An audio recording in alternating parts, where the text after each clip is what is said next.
Welcome to the Homegrown Podcast.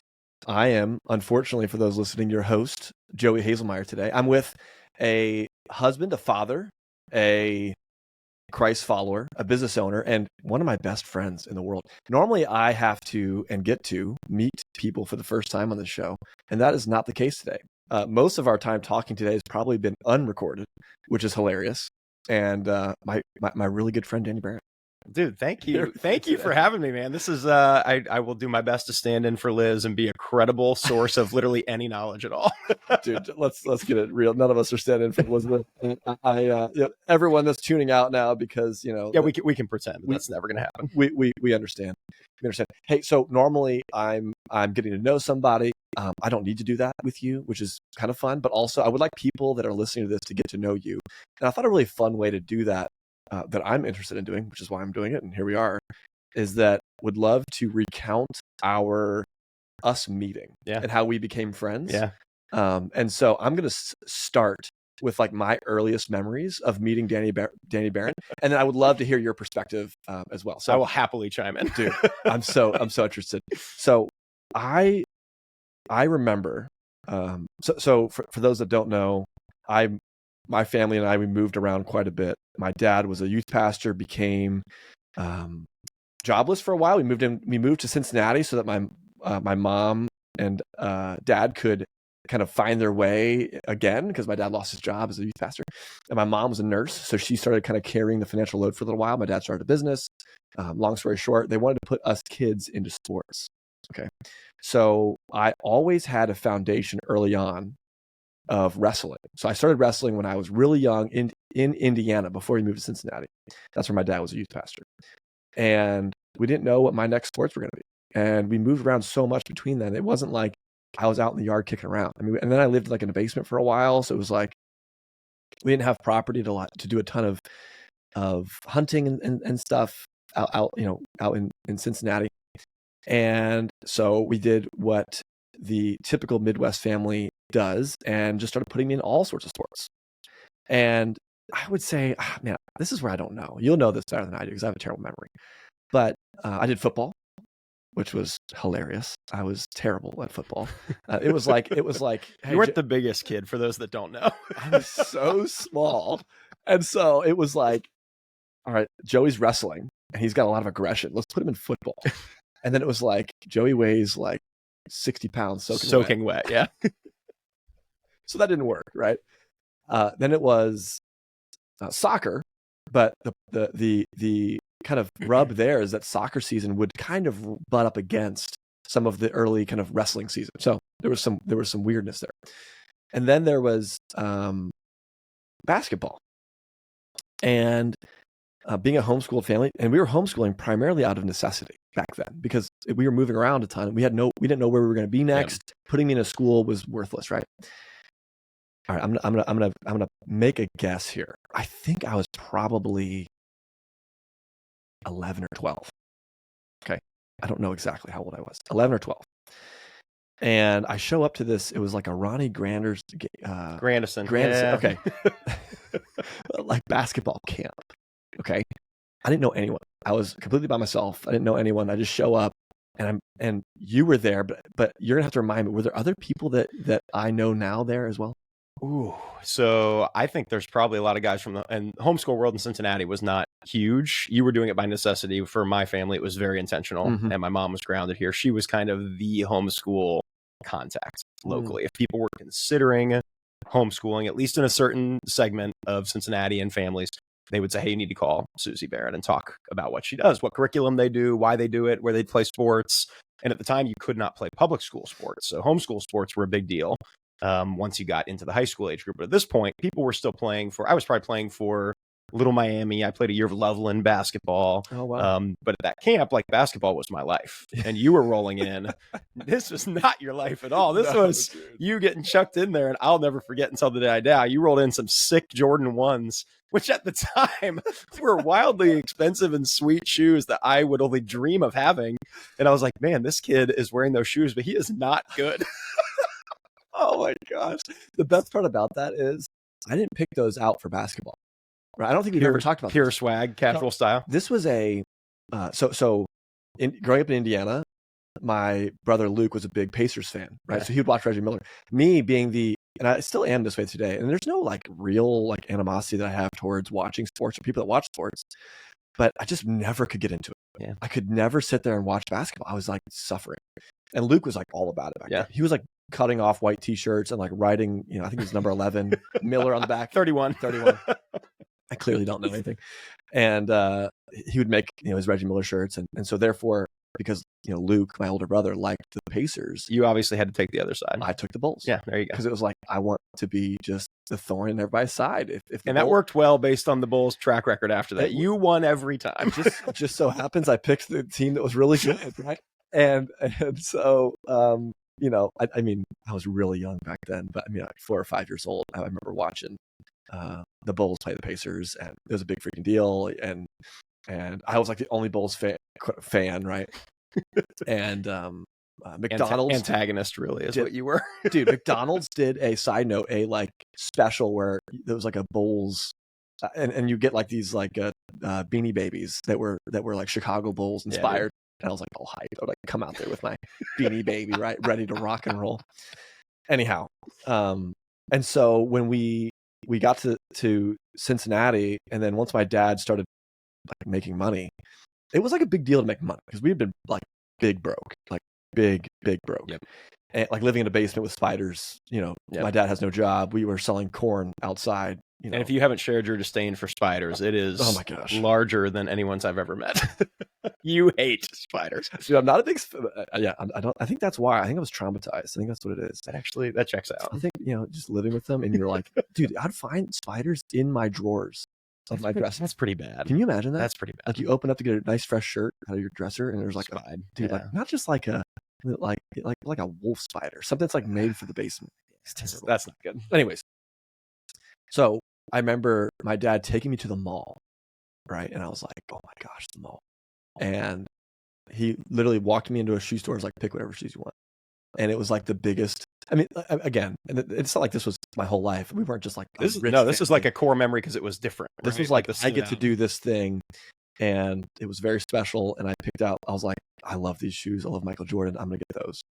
And they were sick. And then like I don't know, a little while later, it was like, well, Joey likes Michael Jordan. Let's put him in basketball. And I hated basketball. So anyhow, sorry to like interject there, but I just, as someone that got really into other sports, I know exactly what that feeling is like when you see just some poser roll in with like all the gear, but they're trash. That was me. 100%.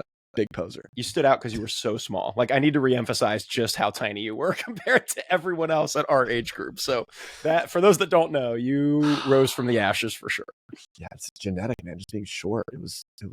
What's funny is that it was actually a really big advantage in wrestling because being more mature and having like more defined like muscle mass, because wrestling is all about weight class, right? And so being smaller, I would wrestle people that were, especially if they were shorter, more like not smaller. If I was wrestling a really tall, lanky person that had like very low muscle mass, dude, it was just like I was throwing that person around the mat. Well, I've seen this because one of my favorite party tricks in like 9th, 10th grade was, hey, bring in the friend that's like 50 pounds heavier and be like, hey, you should wrestle Joey. And you would just destroy them, which I've never even tried. I think one time in any way did we grapple in some capacity. And I just immediately realized that you could murder me immediately if you wanted to. And I just wasn't willing to go there. I'm not a fighter. Anyhow, we met at this basketball camp. And man, I don't think we were friends. At least I wasn't. I didn't have any friends, so I was. But I was kind of used to that. I mean, I'd been bouncing around a lot of places, and so I was always very defensive when I'd roll in these sorts of places. So I'm sure I wasn't pleasant. I don't really remember it super well. I feel like I remember seeing you. I remember you having really long shorts and like clearly you knew a lot about basketball. Checks out. But I can't really remember a whole lot about it. That was about it. Okay. Your shoes left the impression really for me. Legitimately. I can't make that up. So did we link up again at all after that? I don't think so. Soccer? I don't think so. Like never anywhere else. No kidding. Okay. I distinctly remember you though. I mean, I remember, did you have blonde hair back then? Yeah. Oh yeah. Okay. Yeah, I remember that 100%. You were, yeah. Okay. And then the next time we would have met would have been at Landmark Soccer. Yeah. Right. So I would have been a freshman in high school. So Do you remember how old you were during that camp?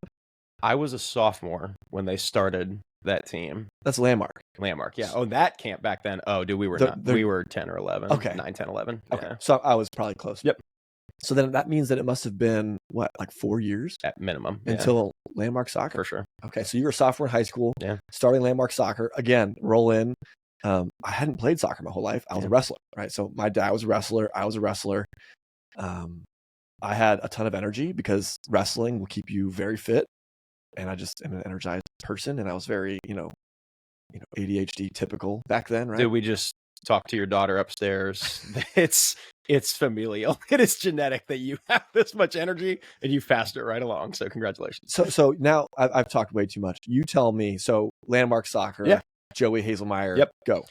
I think this is actually one of my favorite things about who you are, and it's a cool story to kind of showcase that. So when I showed up, for those that don't know, also Joey was in a heavy metal band, which I don't know how much of this dirty laundry you want out there, but I'm going to air it out. So he was in a heavy metal band, and his go-to at practices legitimately was to be in the corner making drum or electric guitar noises, playing. I won't even replicate; it'll sound horrible on this microphone. But you just could not pay attention. You were ADHD to the absolute max. And what people should know about me is, as a sophomore, we started this team and I was voted captain. So like, sports to me, super important. I understood the game. I knew the strategy behind it.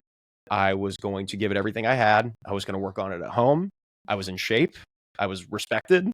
And there was one person on the team who was not respected, not paying attention, and had no idea what was going on. And I remember verbalizing this came out of my mouth out loud.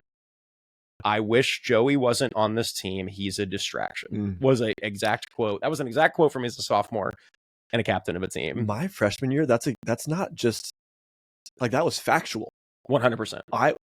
I was so, again, you being locked in, I was not. I mean, I remember a lot of this stuff was very experimental for me. It was like, can we find something for Joey? Yeah. Right. Chuck him into soccer. And I'm over here wanting dream soccer teammates, and you were not. I mean, we would bring in this professional trainer, and you drove him nuts. Coach Will, you couldn't focus. And he would just have you run a lap around the field or what, just to get this kid out of here. We need to actually train. And this is where this becomes my favorite story. I watched you lock in. We had an injury on our team my junior year. So as a sophomore, you got put in the game, and it came to my attention very quickly that you were unbelievably fast, which I actually didn't even really know about you. You weren't a good long distance runner. And I remember at one point you were complaining about shin splints. You were running our 12-minute run in Vans. Dude. Just so you know, if you don't remember that. Oh my gosh. Not the best running shoes. You know what's fascinating? Now as a runner, you know this. 12-minute run. Okay, so now that I know more about running, we're talking 2 miles in 12 minutes. Was the goal. So that's a 6-minute mile for 2 miles. Yep. There were 4 people on the team that could do it. I ran a 12:01. Did you know that? No. 12:01. Okay. Yeah. There's no way I ever did it. Yeah. Coach Walt looked at me and said, "You didn't make it at 12:01." Oh my god. One of the worst moments of my entire life. Okay, with all the running experience I have today, that would be tough. For sure. Yeah, for high school. If you're at a really competitive, like D1 high school or getting into college, that's like child's play. But like at our level, for guys that weren't that locked in, again, 4 or 5 max. I would kill to know.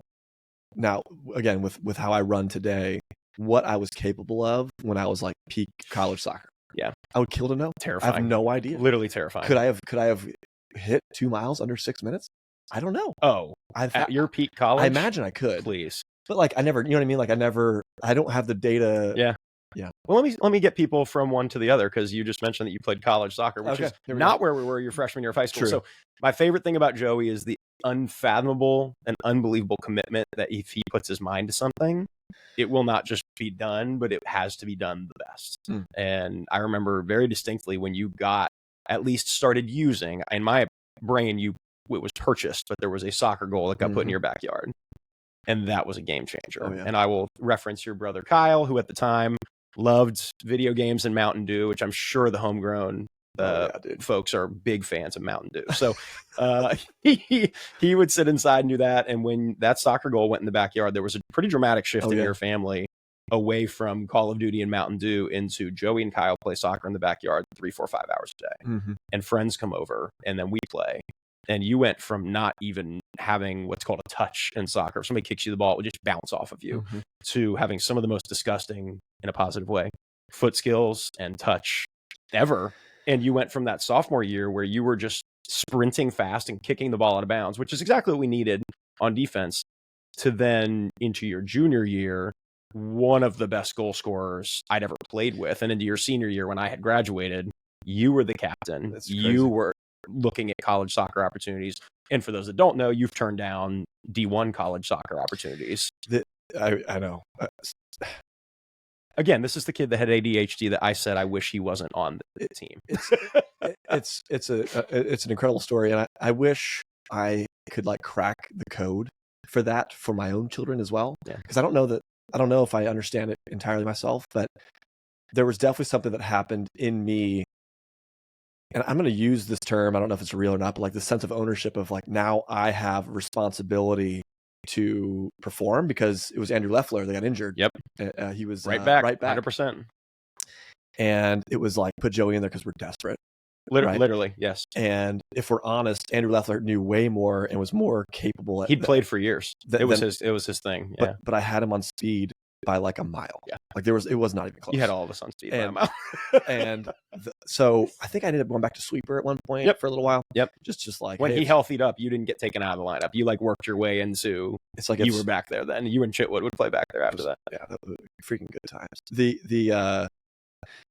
I'll never forget my kind of core memory of Landmark was we're standing around a huddle, right? I must have been a sophomore. I was older at this point. You and I you at least liked me a little bit at this point. And the coach, it was Walt, stands up and he's like having a serious conversation with us, like trying to like level with us, like, all right, listen, gang, like I want to take you places. And Walt was a very serious coach, and if I'm honest, very good for me. Yes. And because he didn't play favorites. No, very serious guy in general too. Just very straight. The fact that he looked at you after 12:01 on a dude, and told you you're a failure is and not one part of me thought I was going to convince that guy that I made it. I mean, you just knew. Unbelievable. Nope. 1 second, bro. It's unbelievable. Be better, Baron. Yeah. But he said, show of hands, how many of you want to play college soccer someday? I remember this. I will never forget. Everyone in the huddle raised their hands up except me. Yeah. I just sat there thinking, like, college soccer. You were the only one. And then I was the only one to play college soccer. Yeah.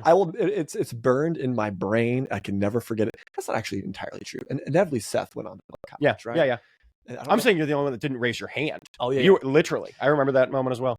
And I think I can attribute it to a couple of things. I think there was definitely like, once my brain clicked and said, this is what we're doing now. Yep. And also, I was a very late bloomer. We've talked about it a bunch already on the show here, but like, I didn't hit any kind of growth spurt until I was at least 16, 17. And it's not that we didn't notice your speed before. It wasn't there. Like sophomore year, you developed speed. Absolutely. Like you were quick, but you were short. You hadn't hit that gear yet. Everything changed. And yeah, I think being able to go outside and get better at something on purpose was very attractive to me. I almost liked the grind of getting better at something more than the actual performance of it. Yep. If that makes sense. Yep.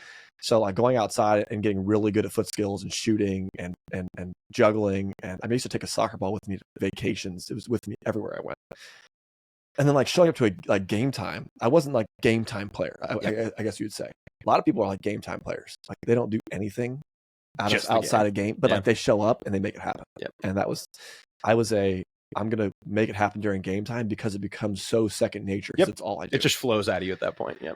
Oh my gosh. So crazy. So, but in regards to us becoming friends, you may have begun tolerating me my sophomore year, but I don't really remember us hanging out till my junior year. Yeah. Like, so very specifically, you brought up Andrew Leffler. We took a trip. We played a tournament game and you went to my house because we took probably my parents' minivan or something all the way from like a Batavia tournament to my house 45 minutes away and then back. And you and Andrew and I, for the first time, were all like, oh. And I remember discussing with Andrew afterwards, dude, Joey's kind of a cool guy. Like, this is a real conversation that happened. I kind of like that guy. He was kind of fun. And then slowly but surely you became one of my best friends in the entire world. That's incredible. I've not relinquished that spot. I have this weird effect on people for some reason. And it's that most of my close friends didn't really like me much when they first met me. And I'd love to know I can attest to that because is. I know all of your close friends, and that's accurate. So dude, you're a lot up front. And you're much less so now. Like you're a very appropriate business person now, but as a kid, you were a psycho. Like you were crazy. And then when you realize that you're like, oh, that guy's my kind of crazy though, but you don't know it because you were so out there with like heavy metal and like the things you were interested in were so out there. And I think at the time also there was just kind of no rules in your world. You guys had moved a lot. You had an older brother. There was just a lot going on where I wasn't familiar with your game at all. I wonder if it's just me being so high energy and obnoxious that puts people off. That would put people off. Yeah. But yeah, I definitely used to rub people the wrong way. A lot of my good friends I made, most of which were on sports teams, and on my college team, there's a couple of college buddies that I played with, and yeah, they said the same thing. They were like, "Man, we just did not like you at first," and I think they thought maybe I was a jerk. I mean, I showed up to college soccer though, totally different than Landmark. I showed up like looking around like I'm going to be better than all of you. And so that's probably wasn't helping my. That was the Michael chances. Jordan coming out of you. I had zero. There you go. Right. I had zero interest in showing up to college to make a bunch of friends. It was like I got one mission here, and it's just crush. So anyhow, this is outstanding. I do remember that now. I think didn't we go to the Leffler's house first and then I can't remember. It was a long journey, and I just remember that was a pretty game changing moment. Where then when you became a friend on the team, also. I do think that probably had, like, you're searching for this, why did you go all in on soccer thing? I think there were probably some pretty real conversations after that of like, dude, like you like really matter to this team a lot and we want to all be good. And I think you got on board with the like, oh, I can actually help this team and I can be really good, but I'm going to have to practice. And something there that clicked with you where I think it was bigger than just you. And in moving forward, you can see that in your history with Landmark, becoming a captain later on. You clearly went from not also just knowing how to play soccer, but also connecting with guys who the first year didn't want you on the team. And then eventually you ended up being the leader of the guys that joined the team from there on out. So there was also like maturity, I think, personally there, besides just, oh, you became a sweet soccer player. That is, I agree with all that. I think something that you've already said, but I want to articulate it differently, is that I think having the right coach at the right time was huge for me. Yep. Personally. Yep. And I think, so Coach Garrett was all truth. He just told you what it was. There was no funny business. Nope. And then Coach Chitwood was all grace. It was just like, I'm here for you. I'm accepting you. I want to let you make some decisions. And I think like having that almost that because like the first 2 years of my time at Landmark Soccer in high school, I had Coach Walt. Yep. Right. So freshman, psychopath. Sophomore, getting groomed by someone that's not putting up with any of it. Yeah. A little bit more like he's not a military guy, but a little bit more military vibes than 100%. Coach Chitwood for sure. My junior year, my senior year was Coach Chitwood, and Coach Chitwood was probably, the antithesis of Walt in a way. Yep.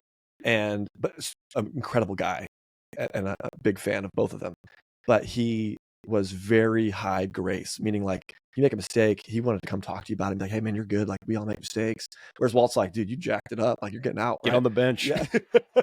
And I think thinking back for you, what are some like good coaches you can remember?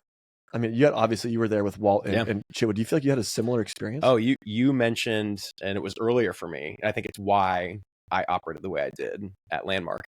You mentioned basketball with Ronnie Grandison. So Ronnie Grandison was a former NBA player. He played for the Boston Celtics. Hustle guy. Like his entire NBA story is that he was not a big scorer, not a big assist guy, but he was a rebounder. And rebounds in basketball, for those who don't know, is purely, are you going to chase the ball? In the moment where you don't want to and you're tired and exhausted and the ball is bouncing off the rim, how hard are you going to get after it? And his entire deal was, I got after it. And it took me to the league, which is insane for anybody to get to the NBA. His counterpart was Floyd Brewer. So Coach Floyd coached my team. I was in 6th grade when I showed up. And I've said this, I probably have said it in the last month to somebody because I love that this is true.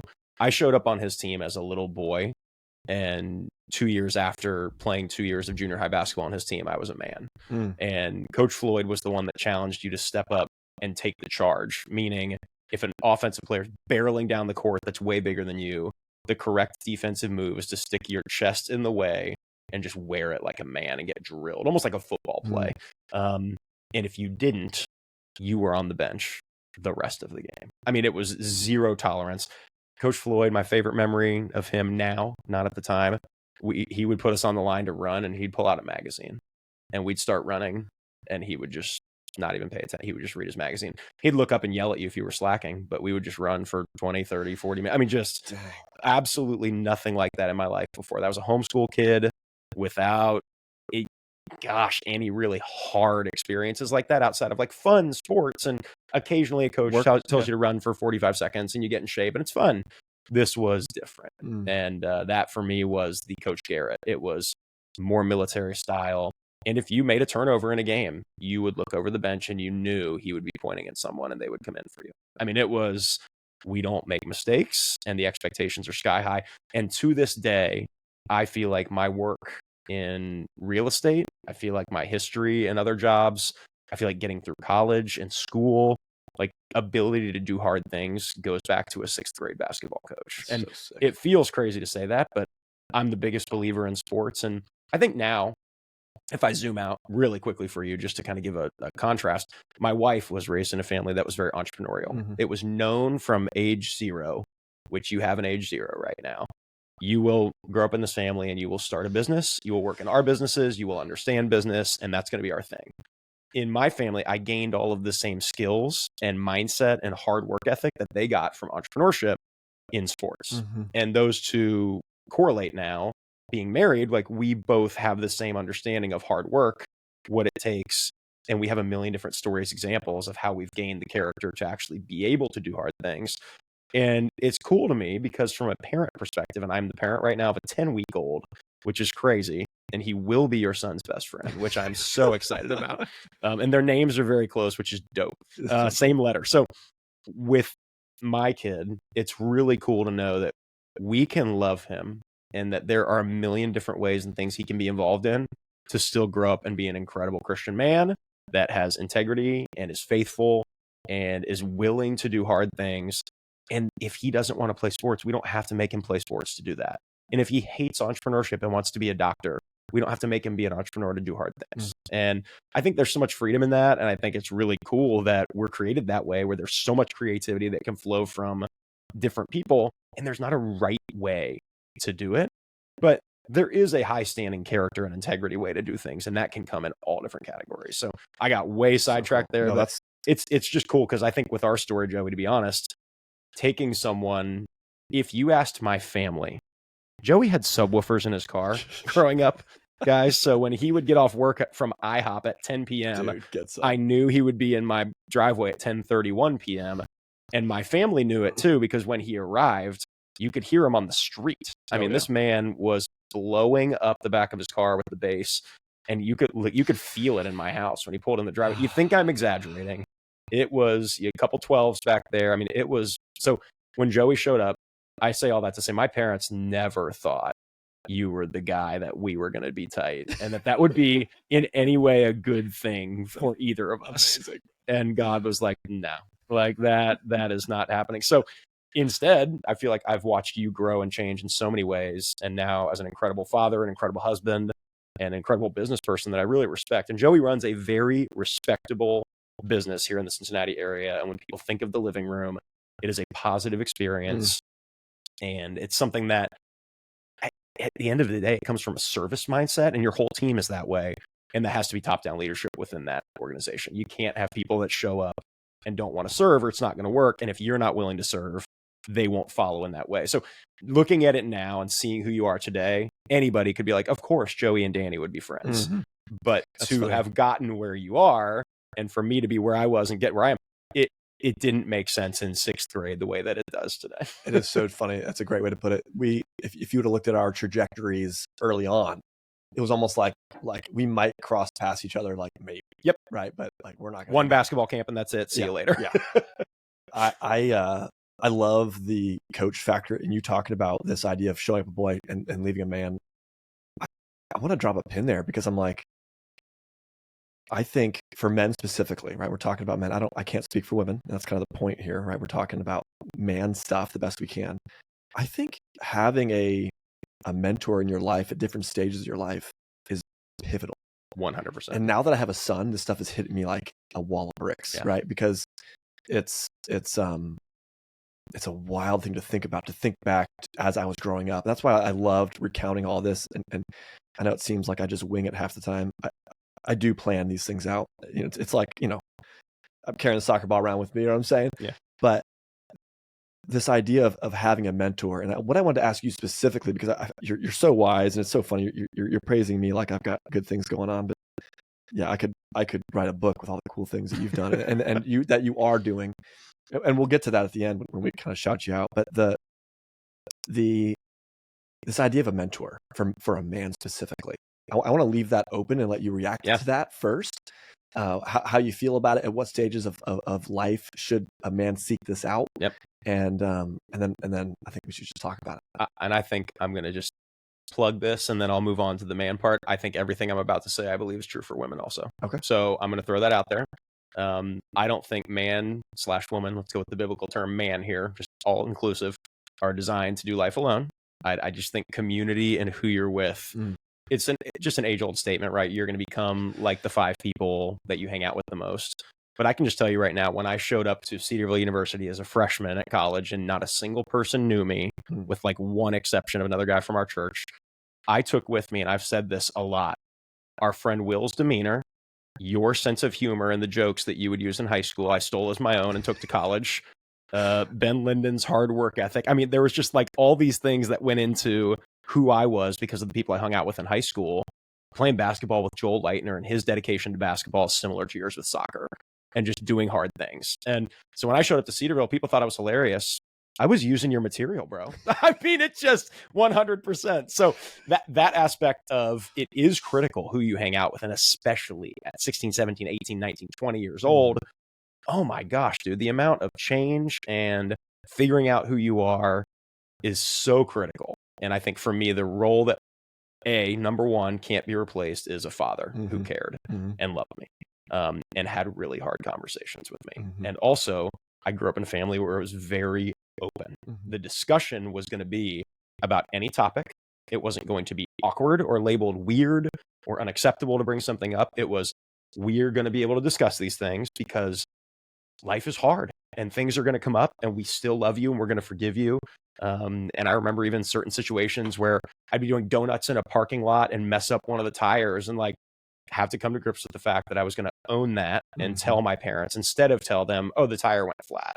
And my dad's response to that, and the love and the grace behind his response, made me want to approach him with life's hard things. And I still do to this day. That's awesome. Because he didn't drill me and grill me and whack me and respond as I can't believe you would do this, you idiot. It was, I love you and I'm so proud of you for telling me that that's what happened. Now here's what we're going to do to fix it. And dude, that kind of response from a father just enables you. So that's number one. I just think that is the most. And when you and I think about newborn boys right now, 10 weeks apart, 7 weeks apart, whatever they are, I just think our response in that role is so critical because I saw that in my life. Number two, friends and a youth pastor. So like those elements of being involved in a community where there was leadership, and sports teams and coaches are one thing for hard work and everything. But when you're dealing with a youth pastor that's teaching truths, or Sunday school teachers, and continually getting your mind filled with truth, that was a big deal for me. And to have that, like the question becomes, where are you taking truth from in life, and what do you believe to be true? And for me as a Christian, like I know that harkens back to the Bible. And I've had incredible spiritual leaders and mentors that have taught me biblical truth and how to read the Bible on my own, how to make my faith my own, how to have a real relationship with Jesus Christ. And that's not going to be for everybody, but for me, that's what life is all about. And now when I operate from my personal life or business or my marriage or being a parent, it is God, family, business in that order every time, no matter what. And if I'm going to get really specific, it's God, spouse, kids, business, and friends. And that aspect of the way that I'm wired, I just think it's so critical for people to have not just people that believe that, but are living that out in front of them. And so when you talk about specifically a mentor, my youth pastor was my mentor through that high school season. Going into college, there were actually some guys and even peers that we sought out intentional, whether it was an early morning breakfast or a specific Bible study time, where it's like guys are getting together and sharing and talking about life. And isolation is like the opposite of that. And in isolation comes so many problems and so many character flaws and so many hiding things beneath the surface. And that's not how you and I roll now, but that was trained with incredible leaders in our lives and incredible peers in our lives that were willing to have the hard conversation. And I've looked at you more than once in your life, Joey, and said, you're being an idiot. Oh yeah. Oh yeah. 100%. And I'm willing to do that. And if I know that you're out of line, I know that you want me to do that. And I think it's one thing to say, oh, I'm in this group or I meet with these guys. Here's the key. Forget everything else I just said. This is what it comes down to. Accountability has to come from a place of willingness to want to be held accountable. If you don't want to be, you can avoid it. If you want to avoid someone pointing their finger at you and saying, well, you said you were going to do this thing and you didn't do it, and you actually, your response, you want to be like, dude, forget it and leave me alone, then what you really desire is isolation and doing whatever you want and selfishness. If you want to be a man of integrity and a leader and a father and a spouse and a business leader that's respected, you have to have people looking at you and telling you when you're wrong. And the response has to be, I want them to tell me that. I need to now reflect on it. And I can just tell I'm the first one in line, dude, to get defensive immediately. And I've had to truly try to grow in this, even to this day, of like, let your guard down and take the feedback, even sit with it for a while and wrestle with it. What truth is there in that? And how do you respond to that? No one wants to do that. That's not a secret. Like, no one wants to. We all want to be right all the time. But where does our truth come from? And then who is speaking into your life with that truth? And now for me as a man, like, it's no secret that in our society, like, sexual purity is a huge deal, because readily available with phones everywhere are issues for young men and old men alike across the board. And so when we look at having sons, what guardrails are we going to put in place for our kids? And not even just for sexual purity, but for the music that they're listening to, or the things that they're hearing or seeing, or at what age things are appropriate. Are we just going to give a kid a phone or an iPad at like 5 years old that's unchained?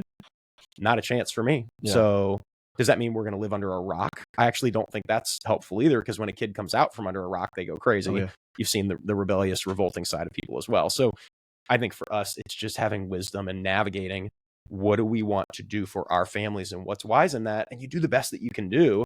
But for me, this is where I stand as a 33-year-old man.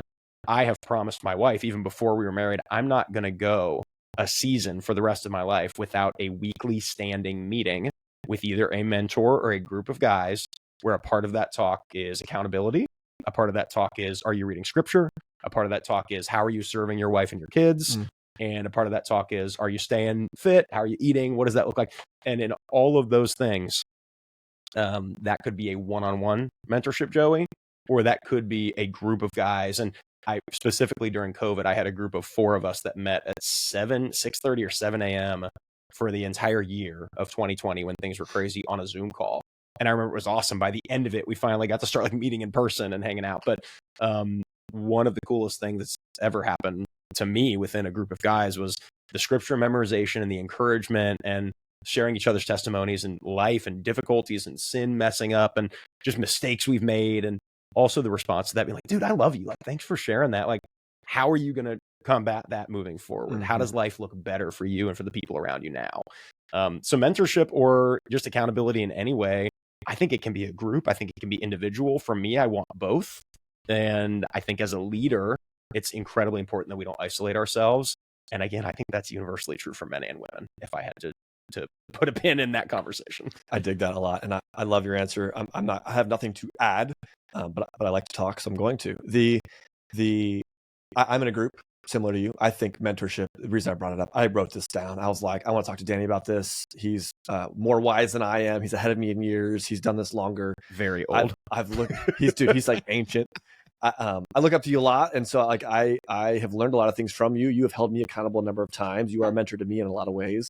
But I'm in a group. I don't meet weekly. I meet monthly. Okay. And I have a number of people around me that hold me accountable. And I think you brought something up that's so critical. And it's that you have to desire growth. You have to desire growth. And I don't think that's natural, to be honest. It's not natural. Yeah. It's not natural. Now, here's how I know it's not natural. And you know this too, because you own and run a business, and I own and run a business. You know what's brutal is having to figure out how to grow your business. Yeah. I will write up on a whiteboard behind me in my office. I'll write up how am I going to grow, and then I have to answer that question. And that's for business, right? Because it's like, well, you grow, you make more money, you can improve your life, you can hire more people, you can influence more folks, you can do better, things for the city. There's a lot of reasons why I want to grow, right? I can say all that, but like, how do you actually do it? Yeah. And then I sit there and I answer that question at grueling days, weeks, meeting with mentors, meeting with people that can speak into my business, meeting with the staff and the team, past employees, what's worked, what hasn't worked, people that own businesses like mine. Like, what can I do to really effectively grow my business? And it's like, man, if that's not a great way to also look at your life, your marriage, your spiritual journey, your like everything, your health and wellness. And so if you write that question down, how am I going to grow? Time and time again, community, people that you're around, the mentors in your life, people that have a voice. Are you looking for feedback? Now, for men specifically, again, I think that men have an inherent pride to them. And today, this is, I think, mislabeled oftentimes as this like toxic masculinity stuff, right? So we're saying pride is this terrible thing. Humility is praised, which I'm not going to say that being humble is not good. I think humility is good, biblical in my opinion. So as a Christian, I'm totally in line with that. I've been toying around this phrase and shoot it out of the sky if it's terrible. But I believe that men live and die, or they are made or broken by pride. Here's what I mean. If you have enough pride to desire growth, it can make you. If you can't, with enough maturity and self-control, manage your pride by offsetting it with humility, it will break you. Because then you're going to become someone that's totally self-consumed, that cares about no one else. That's my worst nightmare, running the largest, and we're on our way to doing it, which is amazing, but running the largest real estate firm in the entire city of Cincinnati and then losing my marriage, or doing that and having a child that I never see, or both. And I've just been through seasons, even thus far, where in our home life, like when health isn't there the way that you want it to be, and that's a major understatement, but when life is really rocked by health, dude, that's happened to me in the best business year I've ever had. And business just didn't matter. Money doesn't matter. It's not going to satisfy. That's not what it's all about. So, and my business partner, Mitch, and I talk about this, and we talked about it 2 days ago. The season we're in now, where the market's a little bit slower, but our families are doing great. Give me that all day. Oh yeah. All day, dude. And I think, to your point, pridefulness, the problem with it, at the root of pridefulness, comes back to complete, utter selfishness. And when you're selfish, you aren't prioritizing who first. For me, it's God first. Prideful people aren't putting God first, and they're not putting their spouse and their kids second. They're just putting themselves right at the top and forget everything else. It's all about me. And that is just not the way that we're designed. And it doesn't work. Like, let's just talk about history for a second. Let's examine the folks that do that. Are they happy? Are they fulfilled? Are they getting the most out of life and loving their lives? No shot. No shot, dude. The people that I know that are the happiest and the fullest are the most generous. They are hardworking. They're not slothful or lazy and sitting at home. And you brought up business and personal growth. One of Keller Williams' biggest, which is the broader company that I work under and run my team within, one of their biggest statements is your business grows to the extent that you do. And the whole time you were talking, that's all I could think about is that statement. I'm like, I've always thought it's kind of cheesy and quippy and whatever, but it's like, dude, 100%. If we are not getting up in the morning and seeking to improve, why would our businesses get better? And to your point, if you're not surrounded by community, let's talk business specific. Let's say, just go broad and pick a random number that makes sense. If you're running a $1 million business in revenue and you hang out with 5 other dudes that run $800,000 to $1 million businesses, you're already the top dog. You feel pretty good. Yeah. You're giving them advice and whatever. But what happens when the 200 million guy walks in and becomes a part of your life? He's like, dude, do you realize that you could be doing this, this, and this? And do you know what that would mean for your family and your house and your cars actually starting in the morning and all these things? And it just, if you're not going to be in the room with those people, so good. then why in the world would you feel a need to grow at all? And once again, doing that with humility and not going, well, it's all about me and I need to make the money that guy's making. That's not what it is, but it's wanting to grow and get the full capability. And I think we are wired to work and to do things with excellence, not just to do them, not just to skirt by. What is that? Why would we live this whole life and skirt by? We want to do it with excellence. And so if we're going to do that for our family and for our businesses and to have freedom to be able to take our family on vacations and do incredible things, there has to be an underlying baseline of I'm going to push myself to grow. And then also in this comes, you and I both know the difficulty of making wise decisions then with business finances and with people within your team and at the level of which you grow and how much, and when the market's bad, what do you do? And do you have to lay someone off? Do you have to pay a pay cut? Do you have to take out a loan? These are all very real things that business owners deal with. I have been the highest in sales and made the less money in my life. Yeah. That has happened to me. Yeah. I've had crazy sales coming in and been broke. It's just crazy how business can be. And it's not a good feeling. No, it's not. It's like, how's business? People ask you that. Like, yeah, sales are great. Yeah. We'll focus on the positive. Yeah. Sales, profits follow eventually. Sales are great right now. We're crushing it. So, man, I dig that a lot. This desire for, looking in the mirror and being proud of what you're working on, and kind of defining what the objective is, allows you to have healthy pride, right? So healthy, like being proud, right, of something. Like, I'm proud of my kids. I take pride in them. I'm proud of my marriage. I'm proud of my spiritual life. I'm proud of my health and wellness. I'm proud of the things that are important to me. Oftentimes, right? And I used to be proud of the Cincinnati Bengals. I mean, there are things that can change on a whim. And so I dig that. So you mentioned, I wanted to touch on this too. We're both, it's crazy. Again, looking at our, like, the weave that our lives have taken. We both had a son born to us in the last, 2 months? Yeah, literally. We're 10 weeks, so 2.5 months. Yeah. It's craziness. And I'm sure those following along with your journey have probably noticed that you don't have a son. It's probably come up that you have a lot of daughters. Yeah, if you're listening to this and you didn't know that this is, it's crazy. 3 girls, 13, 8, 4, and now a boy. And say it louder. Say it again. A boy, dude. Let's go, dude. Yeah. So, you know how happy that makes you? I mean, you do, but for anybody else listening, it's just, you can't put the joy on that. And even knowing throughout this whole pregnancy that you guys didn't know, and knowing that if it was another girl, you were going to love that girl with everything you've got. But the joy as your best friend and seeing that it is a boy, you texted me and I about cried. Literally, I was so happy and so selfishly happy that our little boys are going to be dogs. freaking sick. So, yes. Try not to force too much on my kids, but there's definitely some non-negotiables, right? There's some They have to kill deer together. Yeah. They have to play soccer together. It's no big deal. Friends with the Barons, just non-negotiable. The baby stuff. I'm dying to get into this. Not only for the show, which I think would be valuable for a lot of men out there, but and women, but also because I'm interested. I haven't heard a whole lot about what it's been like for you as a first-time dad, with a lot of the things that are very obvious. Right. I imagine sleep has been something that you guys are figuring out or have figured out. So I want to know all about that. But walk me through as much of the journey as you want to share, and then I'm sure I'm gonna have questions. Yeah. So on my end, I married a rock star who these two things can be separate. One, she's a rock star.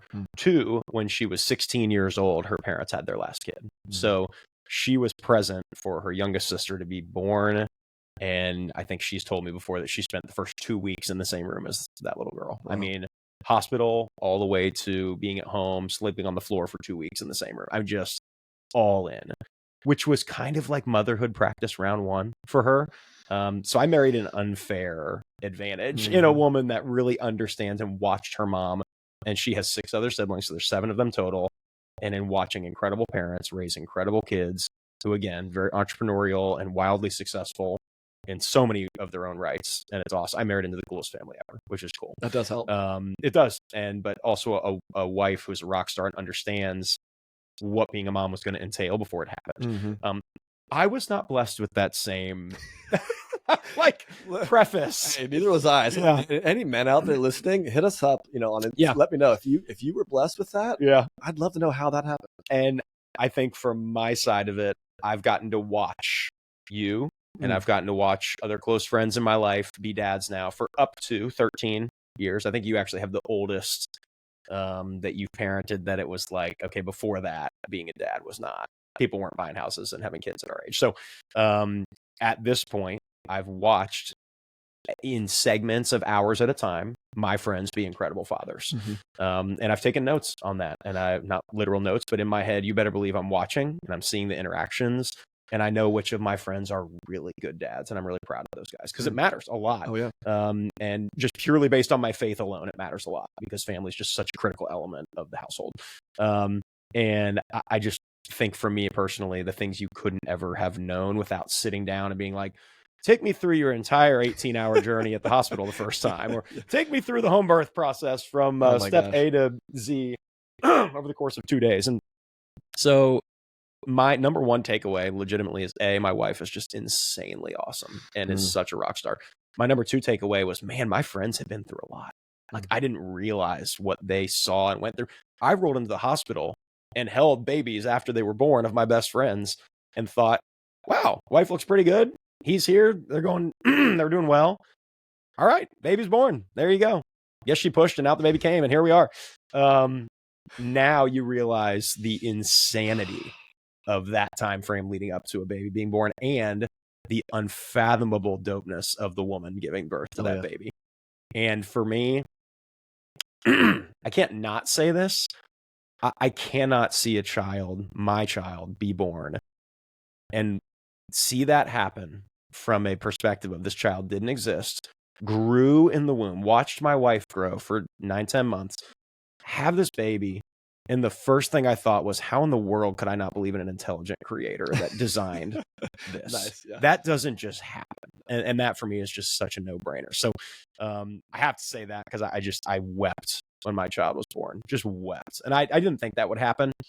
And second time, for no reason at all, uncontrollably wept was when he just made eye contact with me. Jenna walked in at home and I was just crying and she's like, what are you? I'm like, he's looking at me. I mean, just like the coolest thing ever. And so as a dad, sleep's going to be a big one. Well, I want to talk about it. I want to get in depth. Okay. What did you expect? And then what's been happening? I think everybody tells you like, oh, it's every 3 hours you're up, right? Like no matter what, good, kiss your life goodbye and just get back to work after a couple of weeks and your wife will handle it or whatever. I just very broadly, like nobody's ever told me that, but that's kind of just the narrative that I've put together in my head. And the reality has been, I took 2 completely weeks off of work. Okay. And then after that was a little more sporadic with scheduling, but tried to stay home. Some took certain days, a Thursday or something where I just clear my calendar, make sure I'm home. But we're fortunate that we had family close by to be able to be there and help Jenna. I mean, practically speaking, I wouldn't just bounce. Like she was not in a position. And just based on our journey and where she was with health and he was just, it wasn't a spot at 2 weeks where it was like, oh, she's good to go on her own. Yeah. But we had the help in place, which was great. And I think for me, realizing right out of the gates, people just love to rain on the parade. But this little dude within a week was sleeping for up to 7 hours a night. Oh my goodness gracious. And people's favorite thing to respond immediately was what? Must be nice. Don't get used to that crap. Don't get used to it. No, literally must be nice and don't get used to it. Like and you're like, okay, well, that's interesting. You could also just like high five me and like, we could pretend this is good. And this is something too, dude. If anybody in the world has friends that love to drag them down, those aren't friends. That's not a good relationship. Me hoping I didn't say that. Dude, no shot. And it's not even like, if they're joking, that's one thing. But like for people out there that you get the promotion and your friends are weird and jealous and envious and don't congratulate you, like move on. Like it's just not worth it. So I have people in my life that really love to build me up, but even more so strangers when you tell them that, or just people you work, whatever. Oh, well, don't get used to that because our baby didn't do that. I'm like, well, that's crazy that they're 2 different children. Amazing how that works, right? And now I think we've gotten into the rhythm of Jenna really understands how she wants to parent. And again, I say this about real estate teams all the time. You can run a team 1,000 different ways and be successful. Mm-hmm. And as a parent, like every kid is different. And I think for us, we've had to just recognize just because someone else did something a certain way, it doesn't mean we have to do it that way. But we love to listen and learn and have nuggets or takeaways. of like, oh, we hadn't tried that. Like that would be amazing to want to implement. Or we listen to somebody and go, man, I'm glad that worked for you. We're not going to be trying to implement whatever you're talking about there. So I dig that. Every kid is different. Holy smokes. And I live in this world where there's like a culture of I'm almost going to call them like bitter parents, that they're like almost like mainstream parents that are looking for some kind of like either validation, or I don't know what it is. They have some kind of like superiority complex, but that they're constantly trying to tell, first of all, people that aren't parents yet, like, oh, just wait. You don't know anything. Oh yeah. Heard that all the time. It's like, oh, you don't know it. You haven't experienced. Oh, honey. Right. Like that kind of stuff. Yeah. Patch on the head. Hate that. Just hate that. The other thing is that I feel like there's like this like, I've been there, I know more than you. There's always this thing. And yeah, I'm with you. Every kid is different. Every single one of my kids have been different. So every single one, with challenges, with development, with personality, with everything has been different. I mean, we've had birth defects. We've had asthma. We've had home birth studs that just roll out and like as if like they're going to take over the world. I'm here. Take over the world. Like even that comes with its own challenges, right? Like I thought Ray was going to destroy my house. Right? I'm like, dude, this girl is insane. Yeah. She's like climbing into the cabinets as a 2-year-old. Yeah. There's still time. She could still do it. This is very fair. Even though Sophie came the closest to actually doing it. Oh my gosh. Context there. Anyways, yeah, we no time today. Yeah. The role that we play as fathers to a newborn. I would love to hear your perspective on that. I knew that my role right out of the gates, and here's what was amazing. And this is a huge blessing because we have friends where this is not the case. And if they were listening to this, they would know I sincerely say this. Like I hurt for people that this isn't just as simple as it was for us. But this dude ate just so easy. I mean, breastfeeding was just not, took like 4 seconds of just like, and the hospital comes in and tries to like teach you methods, but anything they taught her like didn't even work as well as just like have at it, dude. And he's just been great ever since. So a huge advantage, and we don't take that for granted at all. That's like, oh my goodness, we're really thankful for that. That being said, when you're holding a screaming kid that has not eaten in 2.5 hours, as a father, there is no cure except I'm going to let your mother feed you. That's it. And for us, that's strictly breastfeeding so far. Recognizing that my role in that is not to make him happy and not to solve his problem and it's to get mom in a position where she can take care of that. And then for me, it's recognizing that the rest of our house is a disaster because we're living without being able to recover. And I'm this, super clean, super organized. Dude, everything has a place, brother. Is Jenna super clean? No. I love Jenna more than anything in the world, and we would both agree it's not a priority of hers. You lucked out, specifically. Yeah, legitimately, and I also lucked out with somebody that is so superior to me in so many other areas. 100%. And in this one particular thing, I've just had to realize, like, if she has a baby that she has to feed and I want dishes done, I'm just going to do them. Like, instead of having bitterness, and I think as the man, just recognizing like there's no room for bitterness about that. And there's been a million times where I've walked in the kitchen and gone, and then you just stop and go, wait, like, why am I mad about this? Like, she has been taking care of this child and I mean this in all sincerity. I could care less if she listens to this or not, but 8 hours, 10 hours, 12 hours already throughout the day, she's already been dealing with another human life and sustaining him. I think I can handle scrubbing off a few of the ceramics. Like, it just does not compare to what the mother's doing. And you just, until you see the time suck, that when you think, you know what, Joey, in the next hour of my day, here's what I'm planning to accomplish. And then you look and it's been an hour and you're like, oh, I remember taking him and then I changed him and then he was playing for a little bit and she fell asleep and I wanted to hold him a little bit longer so that she could sleep. And then my phone rang and I held him and bounced him around for a quick call and then I hung up. And now it's been an hour. Remember I had that time block on my calendar to like do that thing for work today during there. Dude, it doesn't matter. It doesn't matter. Like, I just had to realize in those moments, I'd rather serve my wife and prioritize my child than I would do the thing that would have been a nice to have before knocked out before 2025. And it just, there's a balance. I have to serve my team and our clients well, and I can't ignore people and not do what I've been hired to do and run a company with excellence. But I'm also not going to put my family on the back burner. So I think as the father figure and stepping in, it's like, I want to be for this little boy the loving and confident and like impactful, like encouragement to him as he grows, that I love him no matter what, that I believe the best, and also that there is going to be rules and discipline within our household, that you will operate within the structure and you'll be disciplined if you don't, but it's because we love you. And I think from that core root of like being loved allows there to be just so much security for a kid. So he's 10 weeks old, but that's already how I think about interacting with him. Like, I want to be able to sit here, and when he's kicking and laughing at me and smiling for the first time in the last couple of weeks, I just want to love that dude and enjoy it. And it's been awesome. Like you know this about me. I got married after all of our friends, and I am having my first kid after all of our friends, almost exclusively, maybe a few exceptions. And in doing so, I've really looked forward to this because I've seen it, and I love kids. And you also probably know this. I love kids after 1 year old. And for the first time, this kid is my kid, and I can love him the second he's born. And I didn't like holding other people's kids because they got the bendy neck, and I don't want to change the diapers, and I don't want to like have the mom looking at me like, why are you holding him that way? I tell Jenna this. I'm like, this is my little football, and I'm not going to fumble him. Like, I'm not worried about dropping him. I'm not worried about his neck because I'm going to hold it secure, and he's mine, and I know it, 100%. And I am locked in. So now that the neck isn't bendy anymore, and he's less fragile, and he's about to be 15 pounds, and you can fly him around like an airplane, it's like, dude, it's happening. Like, it is getting now to the not just survival stage, but like, you're smiling at me because I made a weird like Daffy Duck noise, and you thought it was funny. Here we go. Like, this is game time. So nothing has been more clear to me than one, while Jenna obviously scored with you being clean, you're also just so willing to figure it out and be that humble person that's going to learn and get really good. But you're also, right, you desire excellence so much, right? That high competitive athlete. So I mean, again, I obviously know you better than I know Jenna, and I'm like, man, she hit a jackpot, my opinion. Love that. I think you're crushing it.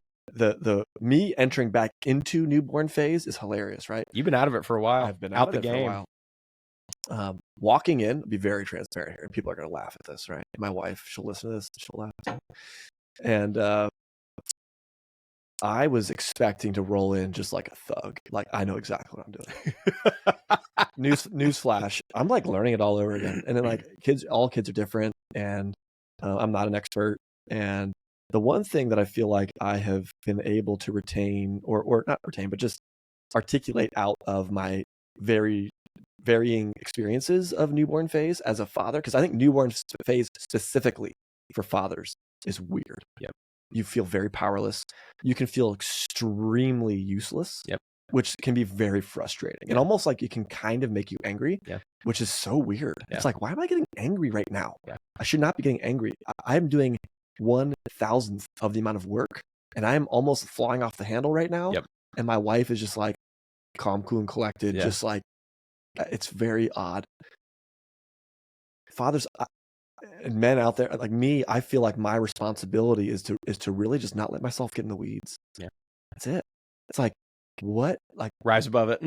Don't get in the weeds, because one, your Elizabeth is oftentimes going to have questions or things that she's going to want to talk about, or challenges that she wants to talk through, and you can't just sit there and assume your wife's going to figure it all out. Now, are they going to probably make a better decision, or is my wife going to make a better decision than me? Most likely, right? Anyone listening to this probably knows that she's going to make a better decision than I am. But being able to talk about it, have a conversation about it, and care about it is so valuable. And that's one of the ways that I take up a very strong role as a father to a newborn, is that, or a young baby. I can't solve the crying. You can't solve it. You just can't do it. And there's times where Bowman will be crying, and it's like, he's not even hungry. He just doesn't want me. It is what it is. And it's helpless. It is a helpless feeling. And for like, sure. there's a desire to want to be able to solve that problem, overcome. But that's not your problem to solve, right? And so, it's not in anyone's best interest to try. And I'll say this too. You just nailed this.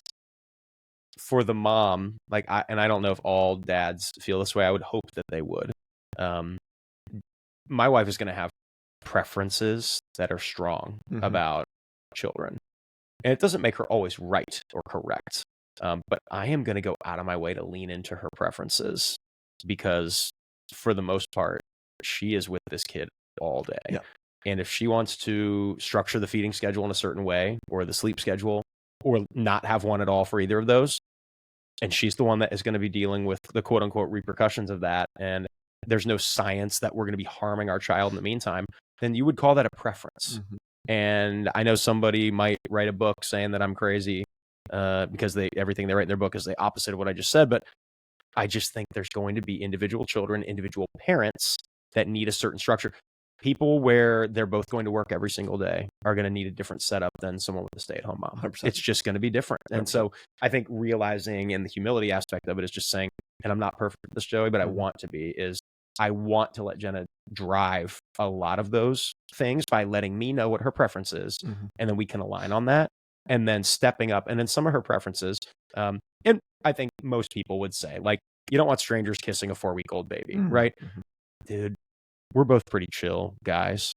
I don't care that much. I just don't care that much. But I know that my wife cares a lot. Oh, yeah. So you know that I will thrash some heads if that becomes a problem because she cares. And I'm not actually, I can just tell you from the bottom of my soul, I'm really not doing it for my baby's edification. I don't know that a kiss on top of the dome is going to just be the absolute death sentence.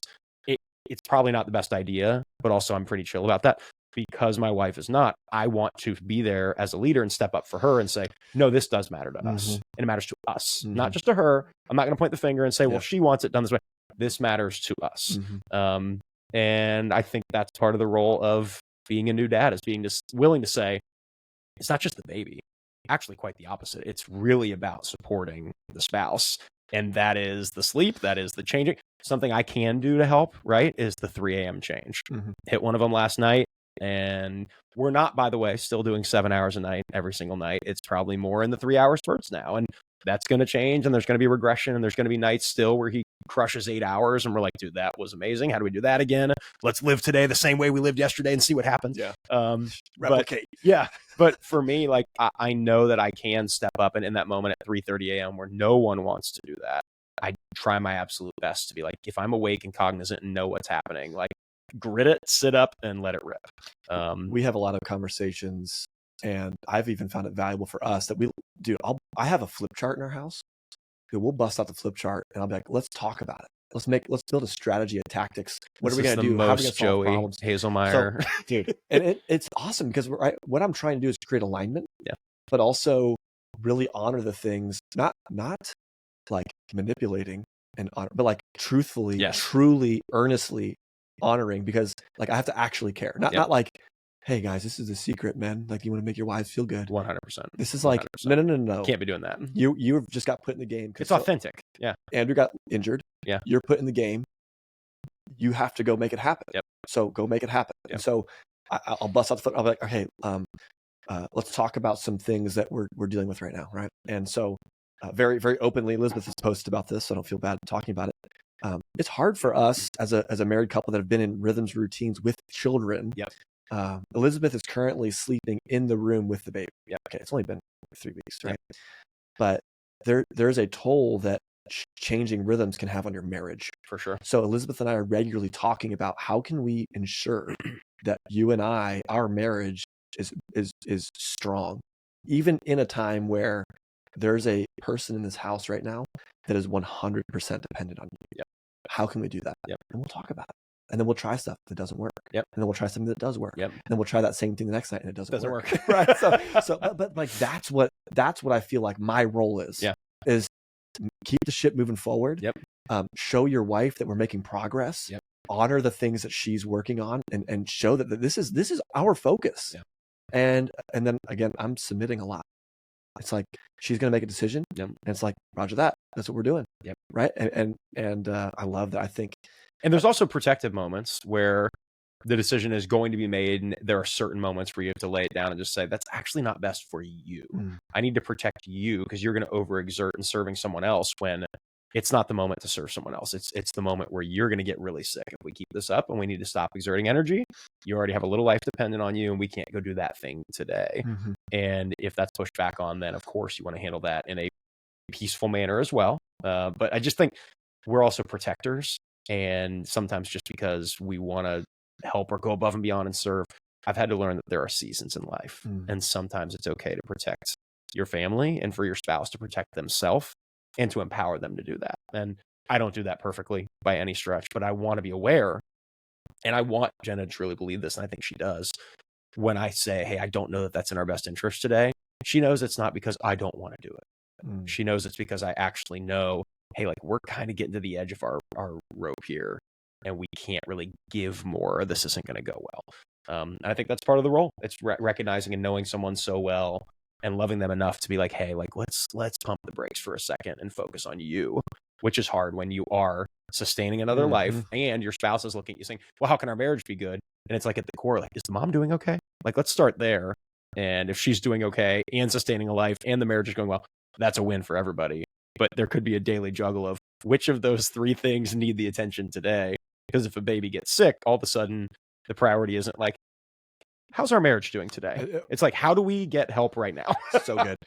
Yeah, 100%. How do you feel like you got okay, so spoiler alert, I'm on my fourth kid. Yeah. And I feel like I'm just now getting to this level. Again, you talked about like looking at other people and are you just built differently to where you can pick this stuff up faster than others? Where did you get this mindset of mastery and humility? Like, where did that come from? Is that sports? Are we going back? We're going to go backwards in our conversation? Pure observation of other people and then like learning. It's almost like, how can somebody know that? Let's just go super broad. If you're somebody who's crazy against communism, like, how can you know communism doesn't work? It's like, well, because if we look at history, it didn't work. And I think with all my friends, I'm taking notes on that stuff. In sports, you know what made me a really good soccer player? You're going to laugh because you know the answer actually at the core. I played FIFA all the time. Oh, dude. Video game version of soccer. And you learn the strategy and then you go on the field and you know what run the player's supposed to make. And if they don't make the run, you're like, dude, you don't. But why would they know how to make that run? Yeah. They haven't been coached the same way and played the same game and just had it built into their soul. And there's a reason you and I connected on 1,000 through balls in soccer games. It's because I knew what you were going to do. And with my spouse, I want us to be aligned, Jen and I, on what we want. And we do need to make it our journey. But at the same time, she has a history of having a sister that was that young and being a part of that. I have a history of watching my friends and seeing and respecting the heck out of the dads that I love in my life, that are my friends, and seeing them step up and crush it for their wives. And I have asked questions and I have listened. I have taken that into account. And Jenna would be the first one in line, as I'll be standing there right next to say it. I haven't done it perfectly at all, but I do know that she knows I love her and I love our child and I want the best for our family and that I'm going to do what I think is in the best interest. And that if she looks at me and says, you're way out of line, that I'm going to listen to her and hear her out on that. And it's not going to be, it's my way or the highway. And that started actually, Joey, in marriage. Like when we got married, I already had to be taking notes of all of my friends. And obviously from a biblical perspective, what is marriage supposed to look like? And that relationship is so special, but also what's worked well for my friends. And, oh, interesting. I've had roommates in the past where we weren't like getting along super well. And then we scheduled a once a week coffee and all of a sudden things were great. And it's like, oh, that's like a version with a friend of like a date night with a spouse. And I like figured that out in a roommate relationship instead of being married already. So like dealing with different things in life like that, like people are people, and waking up and thinking your wife's going to be perfect is a recipe for disaster. And waking up and thinking you're going to be perfect is a prideful disaster. You have to recognize we are two broken people and this is very complicated. Now we have a broken baby. How are we going to do this in a way that is honoring to all of us and to the Lord and to our friends and family, and just do the best that we can? And sometimes that's saying, we can't come to Friendsgiving today. And sometimes that's saying, you know what? We should take the Hazelmeyers a meal today because they had a baby. Guess what? We've talked about bringing you a meal. You have no meals from us. And also, you're a good friend. So you're not mad at us that we haven't brought one. We've talked about this. You're like, dude, how could you even have thought of that? Like, you have your own baby. And it's like, because we want the best. And as humans, we want to do, I think, the best a lot of the time. But the intention or the thought or saying something is not the same as doing it. And I don't want it to just be wordplay in my marriage and parenting. I want to be willing to get up and do the hard thing. And it's very easy when your spouse kills it to need to hold up your end of the bargain, and Jenna kills it. And you mentioned this already with Jenna's side of the family, and we kind of talked about with like the mentorship, this kind of like mentorship thing. But and I have a weird term for it. I think it's a bad one, but I'm going to say it anyway. I think looking at my growing up in school, plagiarism was a huge deal. Yeah, it was like, did you plagiarize this? Yep. It was like everything was like plagiarized, right? And you're gonna steal this from. I'm gonna take you to you're going to prison for plagiarizing this paper or whatever, right? In school. And I actually think like once you get older in life and out of school, like plagiarism is like what it's all about.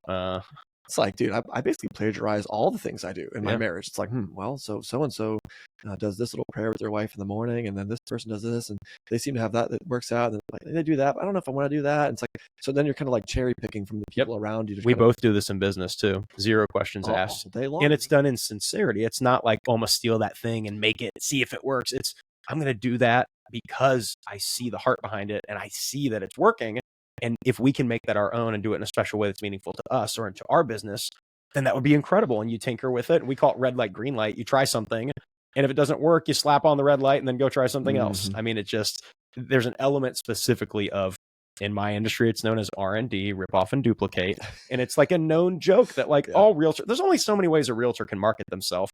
So find one that you really respect, see what they're doing, and do it in your own market. I mean, it just is not that complicated. That's so good. Don't aspire. Don't try so hard to be original that you fail. Right.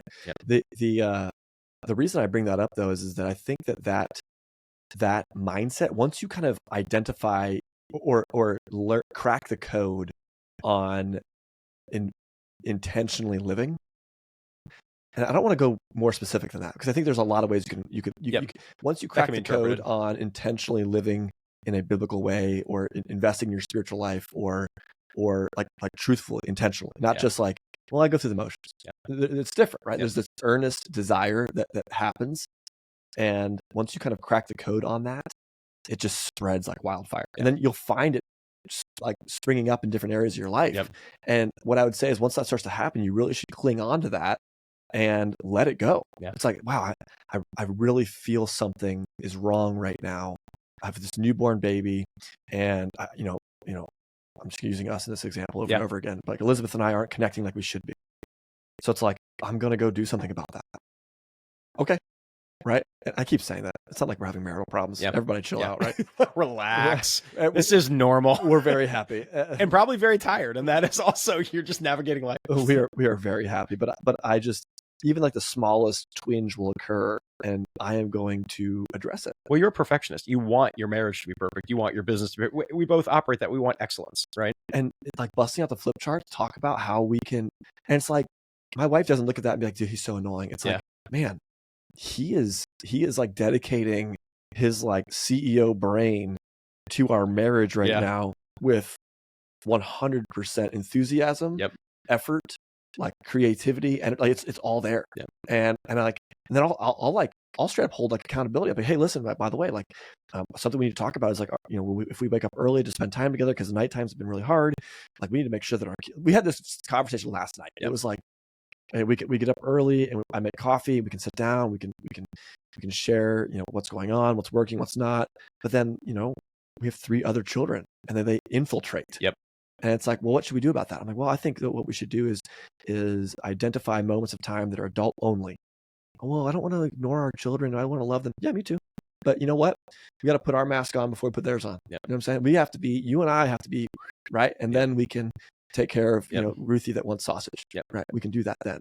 Or Sophie that wants to chat about the movie she saw last night. Or, Ray that wants to have, a protein shake. Like, we can do those things for them still. But we need to dedicate time, and then we need to create boundaries, not because, I hate the word boundaries, but like we need to create and establish rhythms, routines that are healthy for us and for them. And that's what we're doing. And I think if we aren't in our best place, then we can't be what we need to be for others, and let alone children. Like he's only 10 weeks old, man, but I can already see the writing on the wall, and we want to have more kids. You just look at the whole thing and you go, if I'm not in a good place, there's no shot I'm a good parent. There's no shot. And let me talk about good place just for a second. I think in a very loose way, you asked me earlier why I notice things or know things or have any wisdom at all. I just think very specifically, I tell Jenna this all the time, and she would agree. I'm certain I'm a miserable person to be around when I'm not grounded in scripture and in truth. And I have not a whole lot to offer on my own outside of truth that I know from scripture. So I think for me, rhythms and routines, you just said, it's hard when there's a newborn. So like to somebody who's about to have a baby, like your normal routine is going to get rocked. And when normal routines get rocked, it's almost like going on vacation and you come back and you're like, well, that wasn't like the normal schedule. Like, and I'm someone that desires routine. Like my workouts, my eating, all the things will be better if I know the schedule and the routine and I am able to operate in a certain way. And children don't necessarily afford that. I've realized, Joey. And I knew that going in. And guess what? Marriage was different. I remember my parents at one point saying, how are you ever going to get married? You're in 6 sports leagues and you work out 5 days a week and you're at the church 4 days a week. And I'm like, I'm doing that because I'm not married. And I'm so ready to find the right woman and give up half of that to be able to pour into a marriage instead and start doing things together, or give up all of that and get into our own things together. And both have been true. When I got married, I was able to readjust and say, hey, these are now my priorities. I'm going to be giving up these other things. But even now, just having a 10-week-old, it's hit me like a ton of bricks. Like, dude, workouts are going to have to be mornings. There's just no other way this is going to work. Because when you get back from work, you love and want to be with and cherish your family. And you can't bounce to LA Fitness for an hour and a half and then pretend that you're present enough with your family. And if work runs late, then you weren't getting that workout in anyway. And I just think for me, the priorities, I want to make sure I get those right. And that might be in some ways inconvenient to me of having to get up even earlier than I would have anticipated if I want to be fit. And fitness is a goal because I want to be healthy. I want to be everything I can be for my kids and my family. I need to beat this kid one-on-one until he's 20 years old. This is a priority for me in basketball. And I just think looking at the whole picture, I just really don't think we have a lot to offer outside of wisdom, truth, and then the experiences that we have. And I hope that that partnership and coupling of what I believe and what I know to be true, in addition to what I've seen with friends and others, I think that's the way people need to operate. And it doesn't make me some rock star, and I do not get it right so many times. But also I think part of being human is being willing to be like, yep, I didn't get that right. Right? Like that aspect of backtracking and going, first of all, magic word, I'm actually so sorry. And I hope you'll forgive me. How many people actually say that these days? Like, I want to mean it and say it and be sincere in my marriage, not every second, not making it some run of the mill, like I'm not being sincere about this, but like when we mess up, we want to go back to each other and say, hey, we bridge a little gap in the relationship there by doing something selfish or saying something dumb when we were exhausted.